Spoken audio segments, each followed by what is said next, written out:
Hey everybody, Nick here, and tonight we're going to do a little disassembly and maintenance on this very interesting little knife right here. This is the Lionsteel SR11. So, I'm going to be completely frank with you. I've taken this knife apart before. When I first, was planning to do this, I decided I was going to give it a go off camera because the SR2, which is in a smaller version of what this is based off of, the SR1, was frankly a circle of hell to take apart. It was terrible because it was using Teflon washers and because there was a lot of spring tension keeping these two tines together. This is an integral knife, actually, is probably something I should mention ahead of time, and that's relevant here because that affects how you're able to disassemble and maintain the knife. But anyways, so that's why I did this already. So I'm a little more practiced than you might think. But they're not making it super easy for you. First off, what you're going to need for this disassembly is a Torx T6 and a Torx T8 driver. One for the pivot, one for the stop pin there. So there you go. And we'll start off just by pulling out the pivot here. I'm going to say this guy came just dripping with a white permanent thread locker. So the first time I took this apart, I needed to really use some heat on there to free up that screw. That's ugly. It's unpleasant. It's not a beautiful thing. So always, always, always don't fight that with torque. Fight that with heat. And that'll help unlock this screw and get it out of there. This guy didn't come Loctited, so there shouldn't be a big problem there. Look, integral knives are actually usually pretty straightforward in terms of disassembly. And I'm just going to loosen this guy up. I don't need to take this screw out altogether.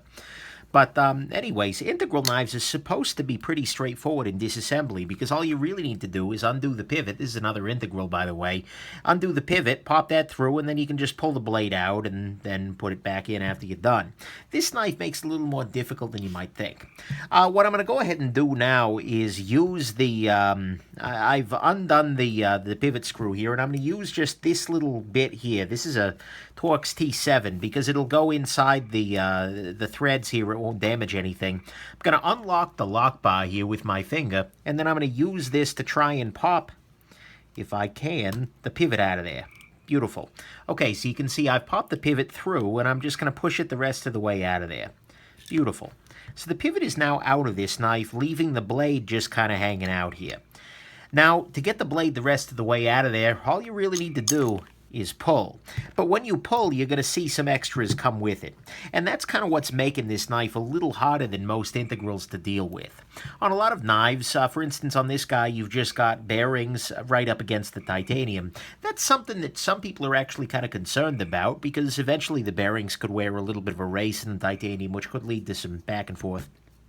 But with this knife, this is a knife that is made out of aluminum. The handle on this particular model is made of aluminum.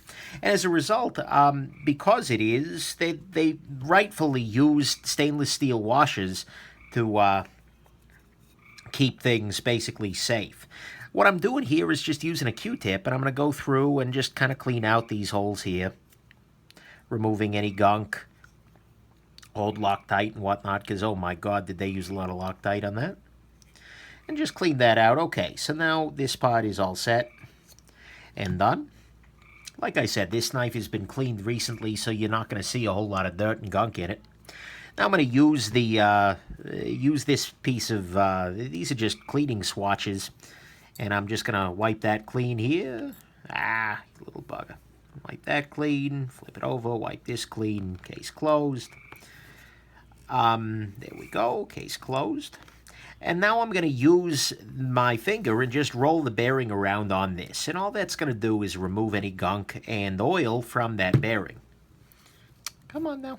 There we go. Bearings pop through. On a knife that you've used a lot where there's been some wear, you'll get a lot more nasty stuff out of there. But for the moment, it's pretty clean. Now I'm going to use my fingers there just to kind of get up inside the pivot here. What we can see here is, well, that there is no ramp for the detent ball, which is fine, I guess. Soak up a little of the booze, clean the inside here, and then just clean these races here. But there's a little recessed pocket for these bearings to sit into, and that's fine. That's well and good. So, there we go. We're actually almost ready to put this guy back together. So a couple of things to highlight as we're working here. One of the big ones, here, I'll clean this little area off here too. This right here is your detent ball hole, and we're going to go ahead and put a little bit of lubrication up inside there and just spread a little tiny bit of it onto there, so that way you lubricate the detent ball path. I'm also going to put some lube inside this race here, so that way it will, as I spin this bearing, the bearing will get coated in lubrication, which will speed things up significantly. Action on this knife is actually already pretty good, so I can't argue with that, I suppose. There we go. So in my unboxing video, and I want to make very clear that I'm making this clear. I mean, obviously this knife does come apart, but the reason in my unboxing video why I thought it didn't is because as you look in from the side, what you actually see is this metal washer, which doesn't actually fully recess into the knife blade. To me, that's ugly. I would have liked to have seen the pockets made a little bit deeper so that this washer recesses as well. And things are a little bit tighter. It'll make reassembly much more straightforward. By the way, if you're hearing pops and bangs out there, there's not, it's not like a shooting war out there. It's the day after 4th of July, and I gather some folks have some leftover fireworks. But anyways, as a result, when you looked in on this knife, you could see those little bearings there, and I thought that that was a thick bearing race and that there were milled pockets on the inside. But instead, if we can see, there are no pockets here on the inside of the on the handle there. It's just these bearings and then these bearing races against them. Unfortunately, though, it's still kind of a pain in the neck to put back together. So what you have to do with any integral knife is kind of hold the bearings, and in this case the races as well, as sort of a sandwich, and then slide it in between the handle. So unfortunately, there we go. This is less straightforward because these bearing races want to move around naturally, and they don't want to go into position naturally. If it's a knife where it's just the bearings recessed in there, it's just a question of sandwich and then roll it in there. But on this guy, we have to kind of convince those little bearing races to go back home, and that's not super great. For lack of a better option, I need like a plastic spudger or something. Here, let's try this. I'm going to try using this little, it's the end of a cap, but it's plastic, it won't scratch the metal. And I'm just going to try and push this little washer. Yeah, so there you can see that the little hole for the washer is inside there. So what I'm going to do is I'm going to see if I can use this little, this is a watch spring bar tool, but it's just more serving as a piece of metal here. So what I hope that I've just done is pulled both washers into rough position. The knife is not going to want to be in its proper position with the pivot and whatnot because its proper position has everything locked up. So there is spring tension working against that. But what that does do is it gets things roughly in the right position. Now what I'm going to do is take my pivot, which is clean, otherwise I would have cleaned it off. And it is not D-shaped in any way, so it's roughly free spinning. And I'm going to start sliding it back through here. My goal is just to get everything roughly into position again. So this is tricky because first off, the washer needs to be in the right place, and I don't know that it is. No, it is not. Oh, see, these washers, these bearing races, although I can see why they're very necessary if you're going to make this knife out of aluminum, it just complicates this process way more than relative to any other integral knife. Okay, good.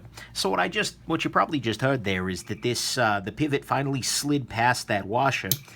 There we go, and now it's seated inside the hole of the blade there, inside the pivot hole. So now all we got to do is move the other washer on the other side into position. In order for this to fully work, though, what I have to do is depress the lock bar. Push it in that direction.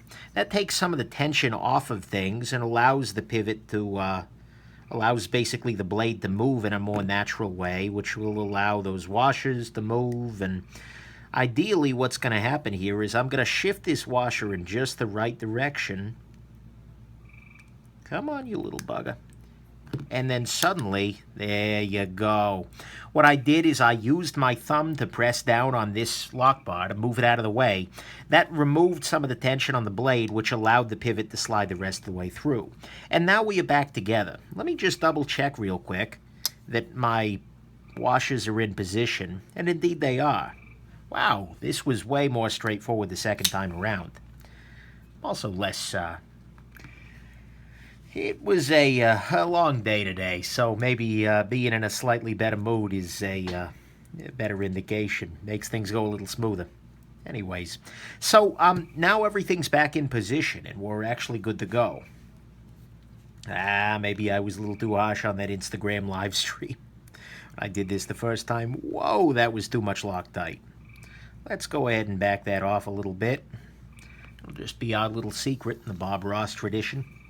But anyways, I'm going to slide this pivot right into here. And I'm just going to turn. And I'm going to move the lock bar over with this finger. And again, that's just taking tension out of the system here. There we go. Okay. Now, before I go any further, I need to remember to tighten this back up. I know some of you thinking, Nick, why the heck did you even untighten this? Well, what's the point here? It turned out that on the earlier disassembly attempt, until I loosened this up a little bit, the pivot was unwilling to come out. So, yeah, keep that in mind. But anyways, let's see where we're at action-wise.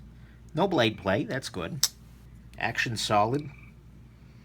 Centering is solid, as it should be. It's a freaking integral.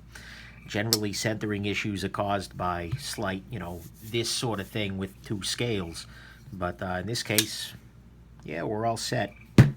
Lockup is good. Yeah, I was a little too harsh on the guy. In a slightly better mood without a whole bunch of ugly from earlier in the day. This went pretty smoothly, I gotta say. Okay.